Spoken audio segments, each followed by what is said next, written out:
नमस्कार दोस्तों, नम्रता संस्कृत क्लासेस में आप सभी का स्वागत है। अगर आप यूपी टेट और सुपर टेट की तैयारी कर रहे हैं या फिर आपको संस्कृत के बारे में जानना अच्छा लगता है तो आप मेरे चैनल को ज़रूर सब्सक्राइब करें। दोस्तों, अब तक हमने संस्कृत के अनुवाद के बारे में जाना था कि संस्कृत में अनुवाद किस तरीके से करते हैं। आज हम कारक के बारे में जानेंगे कि संस्कृत में कारक क्या होता है और विभक्ति के बारे में जानेंगे संस्कृत में विभक्ति क्या होती है। तो अभी तक जो हमने अनुवाद सीखे थे उसमें हमने छोटे छोटे सेंटेंस बनाए थे, जैसे सह गच्छति, तौ गच्छतः, ते गच्छन्ति, इस तरीके के। अब क्या है, यदि आप कारक सीख जाएंगे तो आप इन सेंटेंस को और विस्तृत तरीके से बना सकते हैं। जैसे रामः गच्छति, ठीक है, एक ये सेंटेंस हो गया। दूसरा सेंटेंस हो गया रामः पुस्तकम पठति। तो अभी तक हमने सीखा रामः पठति, छोटा सा सेंटेंस, लेकिन अब इसमें बीच में हमने ज्वाइन कर दिया रामः पुस्तकम पठति। तो इस तरीके से ये पुस्तक जो शब्द है ये यहाँ पे कारक को बता रहा है। तो कारक सीखने से हम अपने वाक्यों का और विस्तार कर सकते हैं। ठीक है, तो सबसे पहले हम ये जानेंगे कि कारक क्या होता है और कारक का कार्य क्या होता है। तो इसके दो डेफिनेशंस हैं।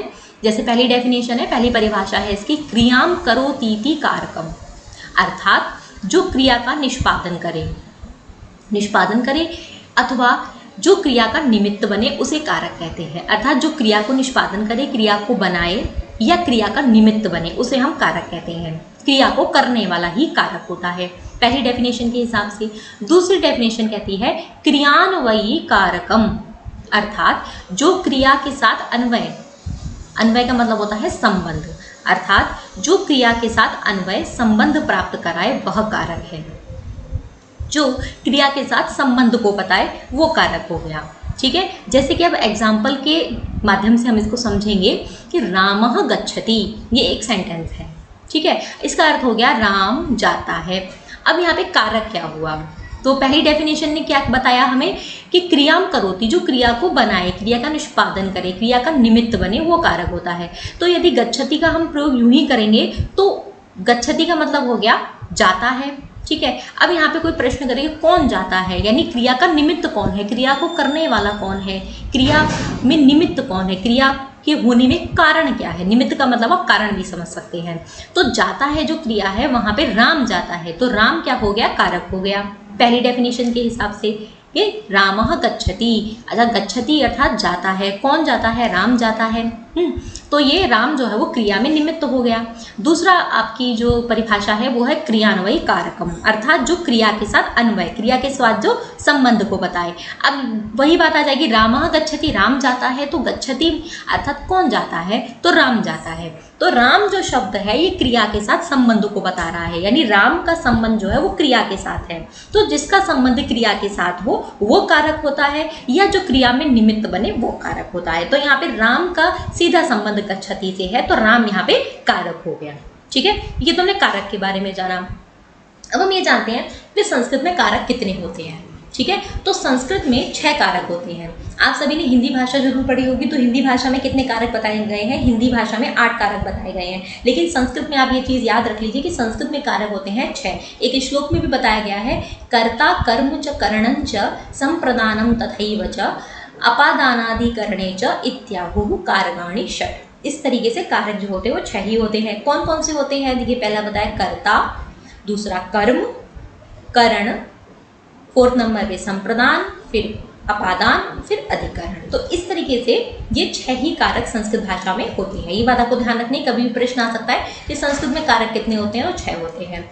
अब यहाँ पे जो हिंदी भाषा पढ़ते हैं तो हिंदी में एक संबंध और संबोधन, ये 2 और आते हैं कारक, लेकिन संस्कृत भाषा में संबंध और संबोधन कारक नहीं होते हैं। ठीक है, ये कारक क्यों नहीं होते हैं, क्योंकि इनका सीधा अन्वय क्रिया से नहीं होता है। हमने अभी क्रिया की डेफिनेशन जानी, भी क्रिया नहीं, कारक की डेफिनेशन जानी कि कारक क्या होता है। तो हमने जाना कि क्रियान्वयी कारकम, अर्थात जो क्रिया के साथ संबंध बताए, क्रिया के साथ अन्वय को प्राप्त कराए वह कारक होता है।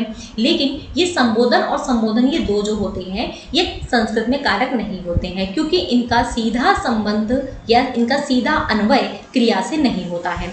इसको हम एग्जाम्पल से समझ सकते हैं, जैसे संबंध में। ठीक है, संबंध में संबंध कारक क्यों नहीं होता है, तो जैसे कि सेंटेंस है रामस्य पुत्रः विद्यालयं गच्छति, अर्थात राम का पुत्र विद्यालय जाता है। तो यहाँ पे क्रिया क्या हो गई, गच्छति। ठीक है, आप जान ही चुके हैं कि क्रिया क्या है, गच्छति। तो गच्छति का मतलब हुआ जाता है। अब कौन जाता है, तो भाई अगर कोई प्रश्न करेगा कि कौन जाता है, तो सीधे से दिमाग में हमारे मन में उत्तर आएगा कि राम का पुत्र जाता है। कौन जाता है, राम का पुत्र जाता है। ठीक है, तो अब यहाँ पे गच्छति क्रिया का सीधा संबंध किससे है, राम के पुत्र से है। ठीक है, राम से नहीं है। यदि हम सेंटेंस में यहाँ पुत्र को हटा दें, ठीक है, यदि हम इस पुत्र को हटा दें तो रामस्य विद्यालयम गच्छति, इस सेंटेंस का कोई अर्थ ही नहीं होगा। ठीक है, हम हिंदी में भी समझ सकते हैं, यदि हम पुत्र को हटा दें, ठीक है, तो होगा राम का विद्यालय जाता है, तो वाक्य का जो अर्थ है वो नहीं निकलेगा। ठीक है ना, क्योंकि यहाँ पे राम का जो संबंध है वो पुत्र के साथ है, ना कि राम का संबंध क्रिया के साथ नहीं है। क्रिया के साथ संबंध किसका है, पुत्र का।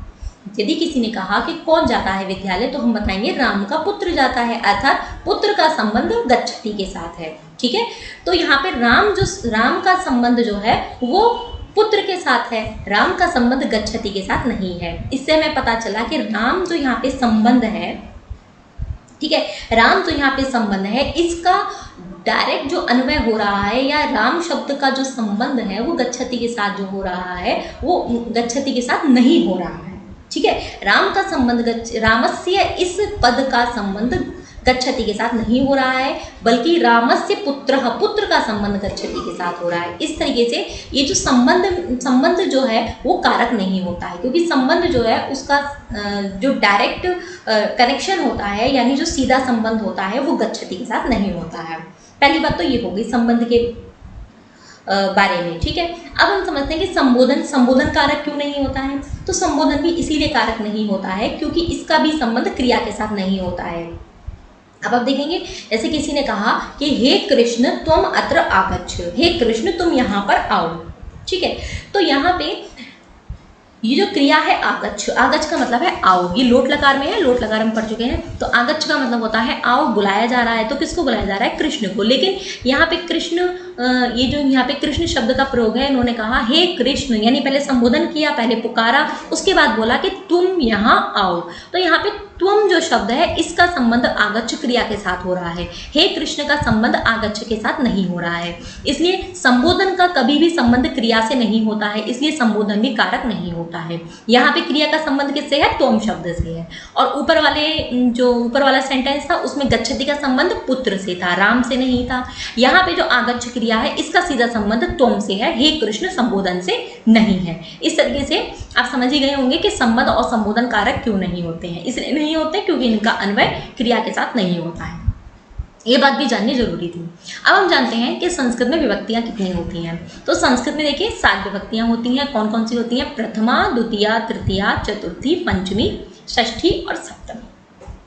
ठीक है, संस्कृत में 7 ही विभक्तियां होती हैं। आपने देखा होगा जब राम शब्द के रूप हमने देखे, राम के, बालक के, सीता या जितने भी रूप होते हैं, तो वहाँ पे 7 विभक्तियाँ आपको दिखाई देती हैं। यही 7 विभक्तियाँ संस्कृत में होती हैं।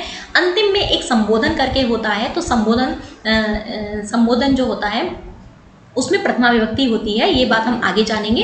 अब हम ये जानते हैं कि ये विभक्तियाँ जो होती हैं, 7 विभक्तियाँ, ये निम्न कारकों में प्रयुक्त होती हैं। अर्थात ये जो राम शब्द के रूप हमने जाने या बालक शब्द के रूप जाने, तो इनमें जो विभक्तियाँ होती हैं, प्रथमा, द्वितीया, तृतीया, चतुर्थी, पंचमी, ये जो विभक्तियाँ होती हैं इनका प्रयोग क्या होता है। ठीक है, तो इनके प्रयोग को जानने के लिए हमें ये जानना चाहिए कि ये विभक्तियाँ जो होती हैं ये कारक में यूज़ होती हैं। ठीक है, जब भी हम अनुवाद करते हैं तो हमें ये पता होना चाहिए कि इस विभक्ति का यूज़ कहाँ हो रहा है। तो हम इसको जान लेते हैं। जैसे प्रथमा विभक्ति है, तो प्रथमा विभक्ति का जो प्रयोग है वो कर्ता कारक के रूप में होता है। अर्थात प्रथमा विभक्ति वहाँ पर होती है जहाँ पे कर्ता कारक होता है। इसके चिन्ह को हम कैसे जानेंगे, तो ने चिन्ह से जानेंगे। जैसे राम ने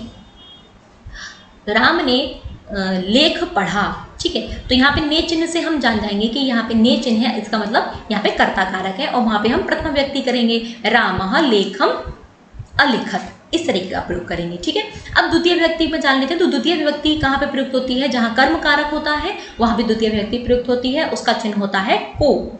इसी तरीके से तृतीय विभक्ति कहाँ होती है, तृतीय विभक्ति होती है करण कारक में, और इसका चिन्ह होता है से, के द्वारा।